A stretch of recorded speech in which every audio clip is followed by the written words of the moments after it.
Hi, I'm Senya Lee, and welcome to Asia Media Network. Today, we have a very special community segment featuring Jon Osaki. He is the director and executive producer of the documentary Making Waves. And he's also the executive director of the Japanese Community Youth Council for over 30 years. And so we actually invited him to celebrate the Asian Heritage Month with OCA's Film Festival to feature his movie. And I had the opportunity to meet with him and talk with him. And I was so inspired. So I wanted to bring him on the show so we can talk more about this important topic. Hi, Jon. How are you? Good. How are you? Good. Well, it's so nice to see you here at the Asia Media Network studio. It was such a pleasure to meet you a couple weeks ago at the OCA Film Festival. You came all the way from San Francisco to be with us and to feature your documentary, Making Waves. And since then, I think you've already made such an impact by featuring that film to our community.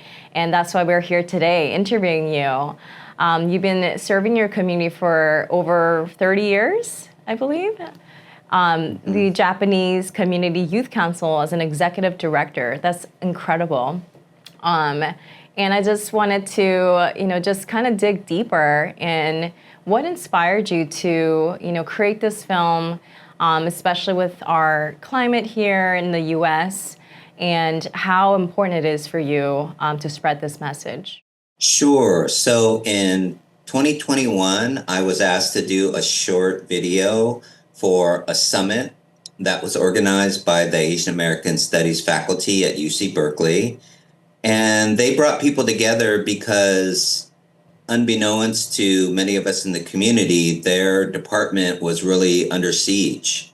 They were losing faculty, they were losing support from the administration, they were losing resources. And so they really reached out to the community to try to figure out how they can create a movement to address this. And so the video that I made for the summit was just a short piece, but while I was working on it, I really understood that there was a much larger story here, that the impact of Asian American studies was really far-reaching, including, creating nonprofits like the one that I run today, inspiring young people to pursue public office, and become elected officials. And there was just so many different ways that these programs have really impacted communities, not just in California, but across the country.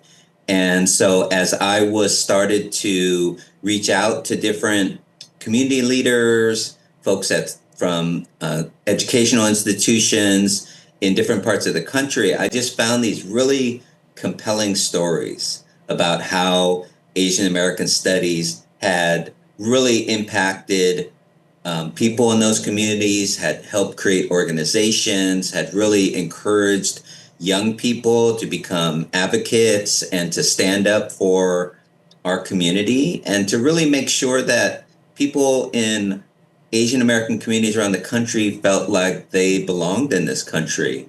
And especially coming out of the pandemic and the anti-Asian hate that was going on during that time, building Asian American studies programs and content in different parts of the country really emerged as a strategy to try to mitigate future waves of anti-Asian hate. Beautiful. Well, I'm proud to say that being part of OCA, Greater Phoenix nonprofit, we do focus on, educating our youth and empowering our youth to be advocates and activists and run for office, teach them all about how legislature works and how policy works, and even learning more about Asian history, like Asian American history.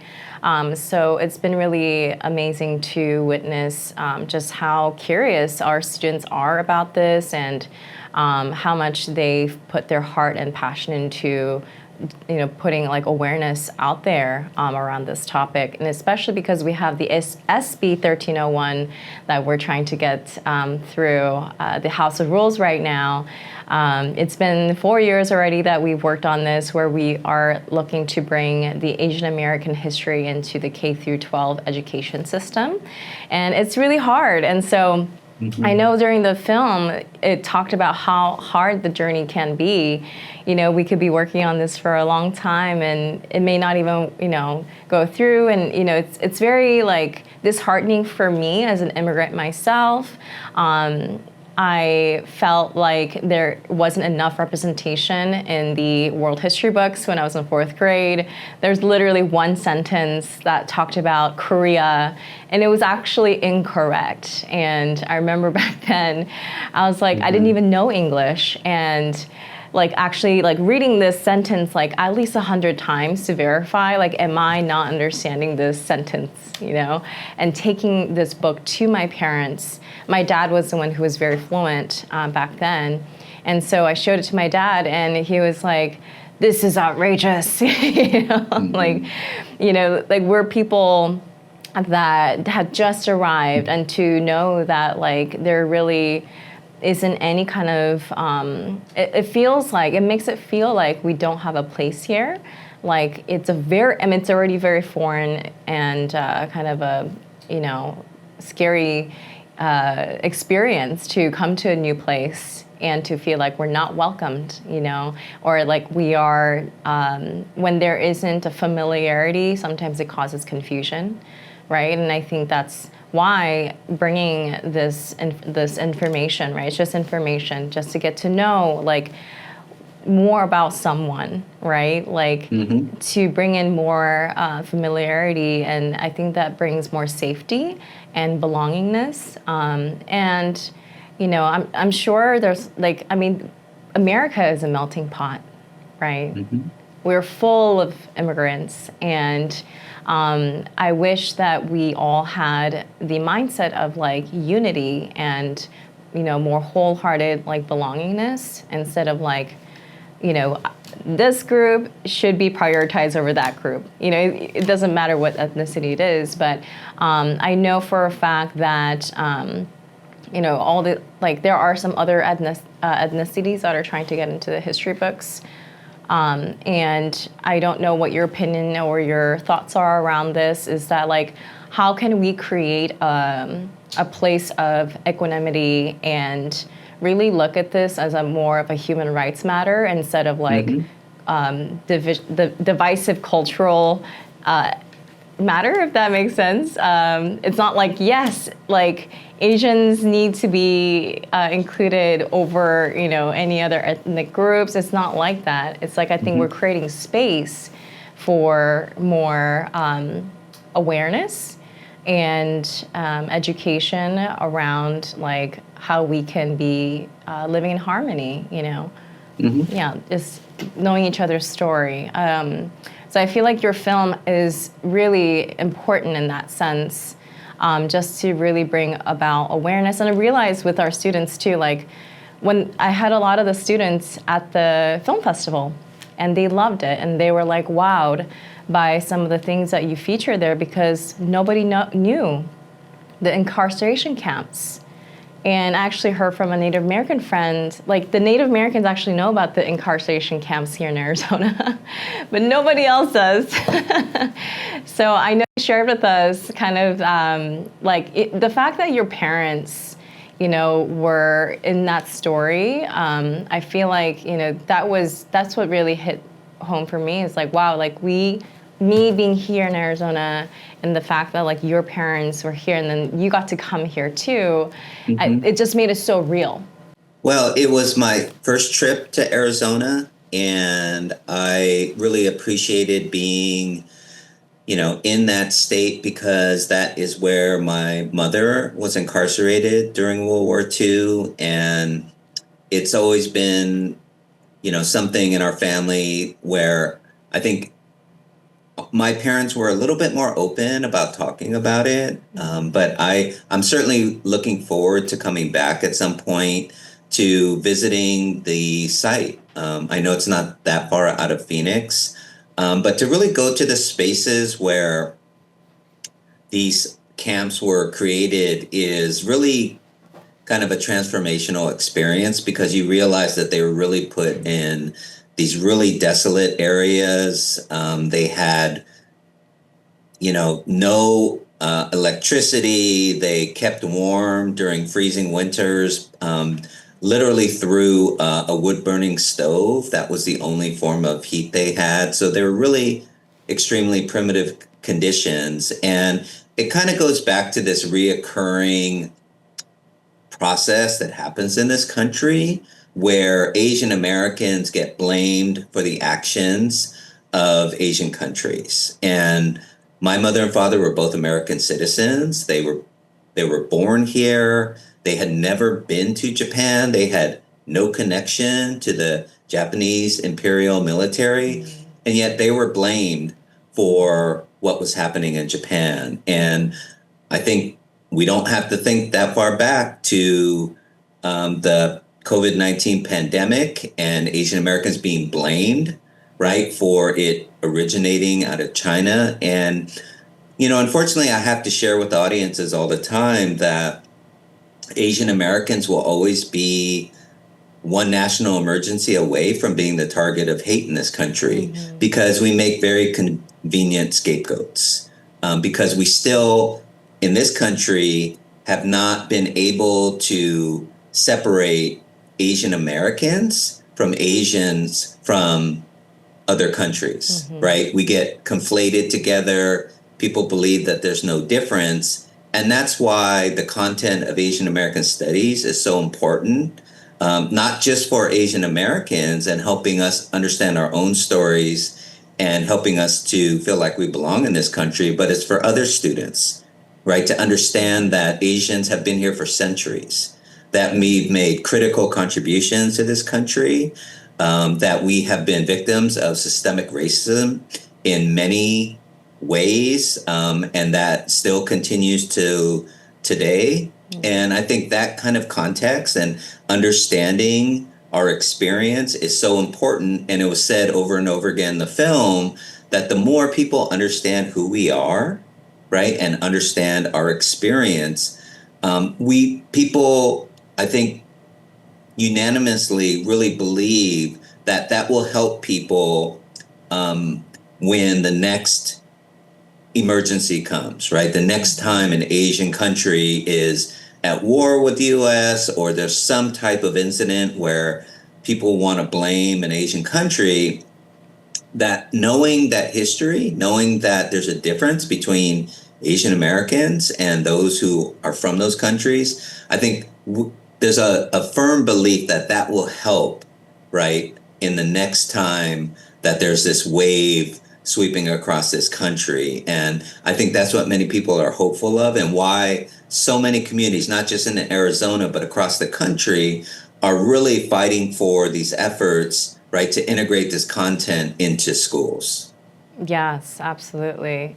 It almost feels like it's the bridge to the gap, right? Like there's almost like this missing piece that everyone's not aware of, and that is the Asian American studies, right? There's not enough context, there's not enough storytelling around this topic, I feel like, and this is why, I mean, it's like, who to blame, right? Like, people are just learning from what they got in their education system, right? And it's, I almost want to say, is it ignorance, or is it just that we, are just dealing with a poor education system that just left a few things out? But I know that we in Arizona have this textbook update coming up here soon, and we're really hoping to get some supporters for SB1301. What would you suggest, especially we talked about this before too, is that we as an Asian Americans kind of are on the passive side, I would say. We don't like to speak up about things. We don't like to, create conflict. So I do find that advocacy work is kind of shied away from. I don't know what your recommendations are, like maybe something you can say to our audience to inspire them to speak up, like to at least know that their vote, their small effort could go a long way. Well, I think that there are very intentional efforts in this country right now to erase our stories, to sanitize our stories, to only focus on what's good about the history of this country. And I think that leaves out so much about our experience and what we've gone through as Asian Americans. And I think it's up to us to speak out and to fight for those stories to be told, because nobody else will. This country has very short memories. And as I said, there are very intentional efforts to sanitize American history right now. And I think we have to, along with other communities of color, have to be very outspoken about making sure that the true histories of our communities are told, both the good and the bad, because that really is what encompasses our stories in this country. None of it was all good and none of it was all bad. There are many facets to the Asian American experience, and students should learn all of it, not just one side of it. I think that there's also safety in numbers. One of the unique aspects of the original ethnic studies movement that was launched by the Third World Liberation Front in the 60s was it wasn't just Asian Americans fighting for themselves, right? It was Asian Americans along with the Black community, along with the Latinx community and Native Americans fighting for each other, right? Standing with each other in solidarity to make sure that all the stories could be told in schools. And I think that was part of what made that movement so successful. Now, that's not easy to do. It takes a lot of work to build coalitions like that. But history has proven that when it can be done, it can really change the narrative of this country. Yeah, absolutely. I truly hope that people can get that out of this conversation, whoever's listening, is that we really can unite together and put our efforts together as minorities, really. This is not just about Asian history, Black history, Hispanic history. I think it really is about, representing our minority groups in the true way, right? Telling the truth about our story. And I just thought of how wild it is, how long of a fight it's been for us already. I was talking to one of our interns at OCA, and she and I have a 20-year gap. And she was telling me that in her history book, nothing has changed since my history book. And then, the president of OCA, I'm sure she hasn't seen any changes, from where she was and where I have seen the history books, there wasn't any changes done. So it's we're talking about how many decades of time that we've already kind of passed. And I really, it is concerning to know that our history is trying to be erased actively. To me, that's alarming already.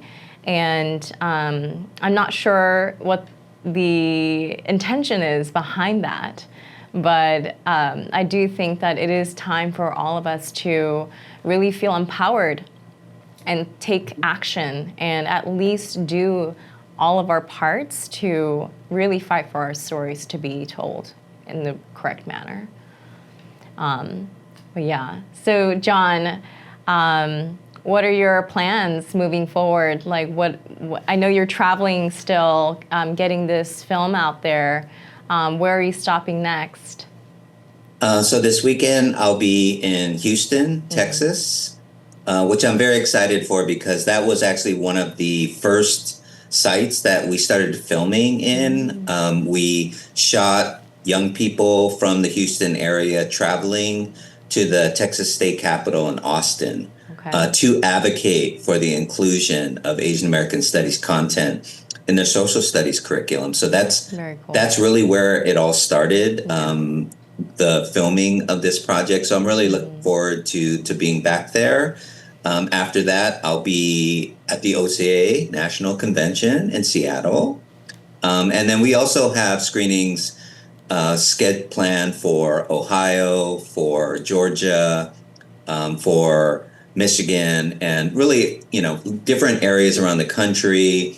We are launching what's called an impact campaign, where we're using the film as a way to organize groups together, right? To use it as a way to bring both individuals from the political, sector, from the community, from education, to really bring them together and have dialogue about what's needed to move these efforts forward.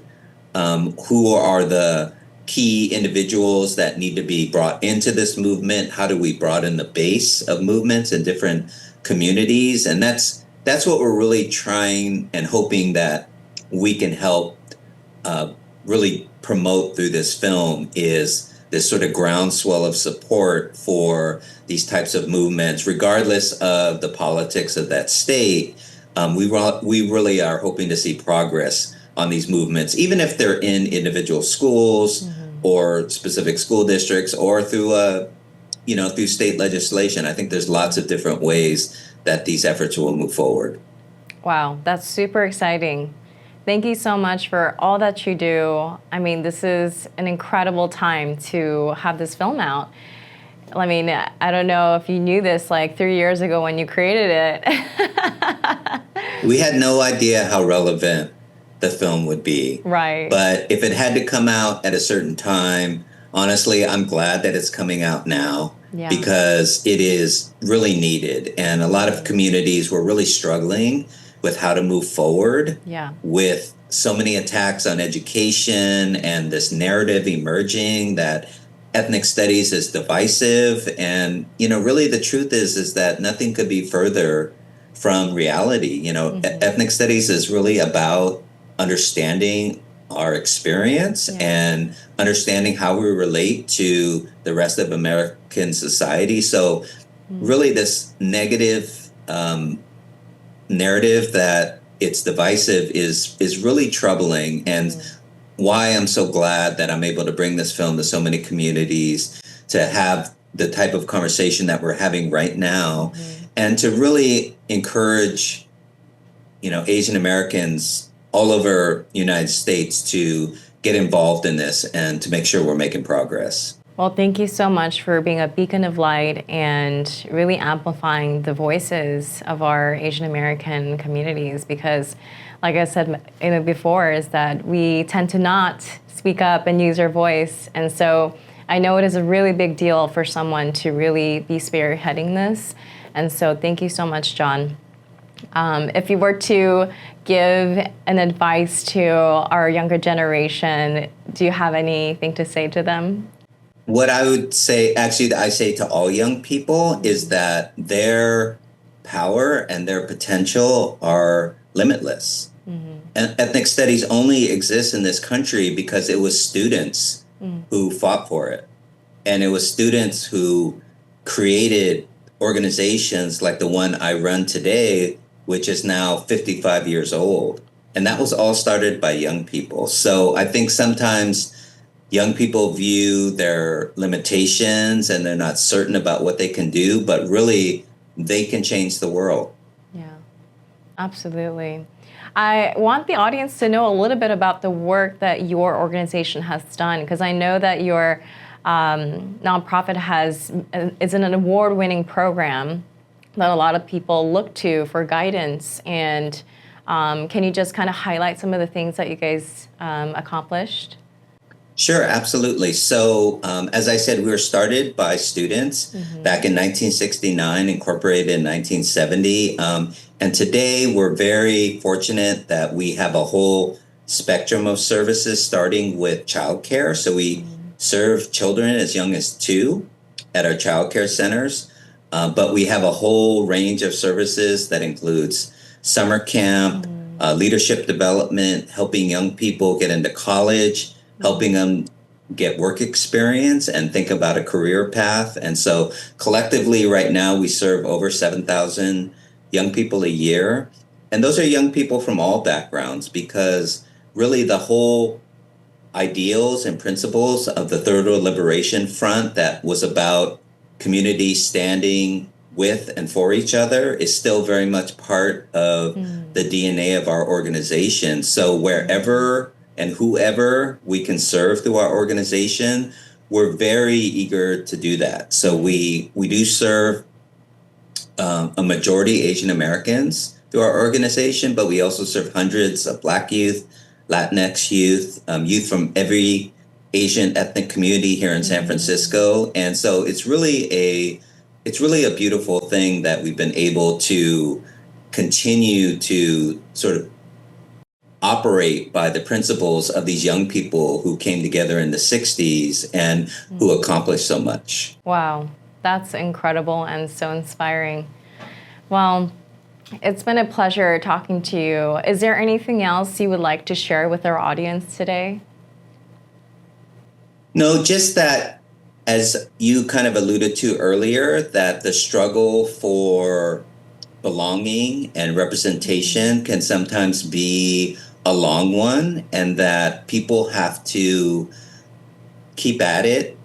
Things sometimes take time and efforts and sometimes different approaches, right, to really make progress and to be successful. But, I applaud the work that's happening in Phoenix, and I, wish you all the success in the world. And, I really appreciate that you are so open about, making sure that this is not just about Asian Americans, but about all communities who are seeking representation in your community, who are seeking to make sure that their stories are told. Well, thank you, Jon.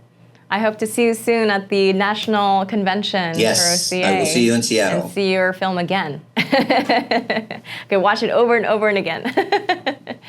Well, thank you, Jon. I hope you enjoy the rest of your day. I know you have a really, really busy schedule, so thank you so much for making time for us and speaking to our audience. My pleasure. Thank you for watching. And if you would like to see Asian American history taught in the K-12 curriculum in Arizona, we need your help. We have Bill 1301 already passed the Senate, and it's in the House of Representatives.